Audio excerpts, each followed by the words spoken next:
मूकपञ्चशती मन्दस्मितशतकम् श्लोकास् 71-80। श्रीकामाक्षि मनोज्ञमन्दहसित ज्योतिष्प्ररोहे तव स्वीतश्वेतिमसार्वभौमसरणी प्रागल्भ्यम् अभ्येयुषी चन्द्रोऽयं युवराजतां कलयते चेटीदुरं चन्द्रिका शुद्धा सा च सुधाजरी सहचरी साधर्म्यमालम्बते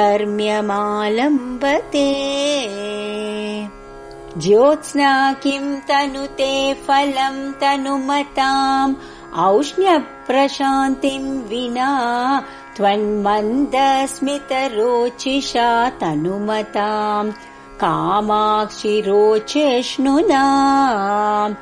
सन्तापोऽपि निवार्यते नववचः यप्राचुर्यम् अङ्कुर्यते सौन्दर्यम् परिपूर्यते जगति सा कीर्तिश्च सञ्जार्यते वैमल्यम् कुमुदश्रियाम् हिमरुचः कान्त्यैव सन्दुक्ष्यते ज्योत्स्नारोचिरपि प्रदोषसमयम् प्राप्यैव सम्पद्यते स्वच्छत्वम् नवमौक्तिकस्य परमम् संस्कारतो दृश्यते कामाक्ष्यास्मितदीदितेर्विशदिमा नैसर्गिको भासते प्राकाश्यम् परमेश्वर प्रणयिनी त्वन्मन्दहासश्रियः श्रीकामाक्षि मम क्षिणोतु ममता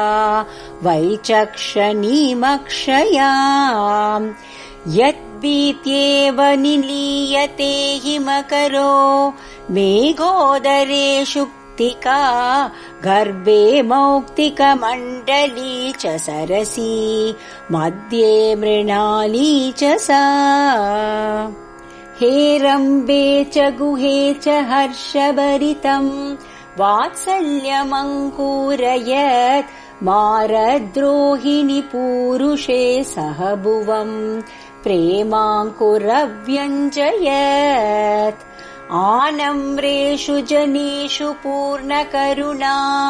वैदव्यमुक्तालयत् कामाक्षि स्मितमञ्जसा तव कथम्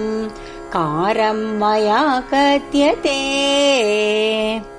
संक्रुद्धद्विजराजकोऽप्यविरतम् कुर्वन् द्विजैः सङ्गमम् वाणी पद्धति दूरगोऽपि सततम् तत्साहचर्यम् वहन् अश्रान्तम् पशुदुर्लभोऽपि कलयन् पत्यौ पशूनाम् रतिम् श्रीकामाक्षि तव स्मितामृतरस स्यन्दो मयि स्पन्दताम्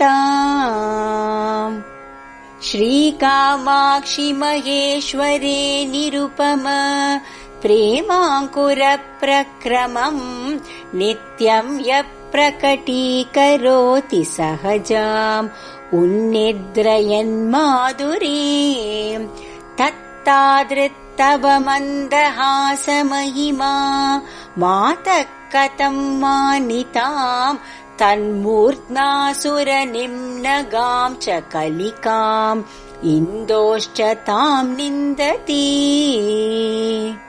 ये माधुर्यविहारमण्डपभुवो ये शैत्यमुद्राकराः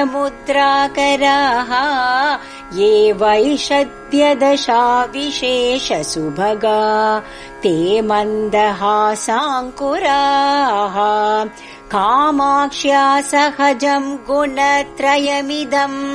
पर्यायतः कुर्वताम् वाणी गुम्बनडम्बरे च हृदये कीर्तिप्ररोहे च मे कामाक्ष्या मृदुलस्मितांशुनिकरा दाक्षान्तके वीक्षणे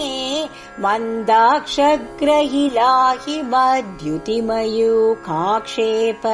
दीक्षाङ्कुराः दाक्ष्यम् पक्ष्मलयन्तु माक्षिकगुड द्राक्षाभवम् वाक्षु मे सूक्ष्मम् मोक्षपथम् निरीक्षितुमपि प्रक्षालयेयुर्मनः जात्या शीतलानि मधुरान् एतानि पूतानि ते गङ्गानीव पयांसि देवि पटलान् यल्पस्मितज्योतिषाम् येन पङ्कपरम्परामलिनिताम् एकाम्रनाथ प्रिये प्रज्ञानात्सुतराम् मदीयदिषणाम् प्रक्षालयन्तु क्षणात्। श्रीमात्रे नमः।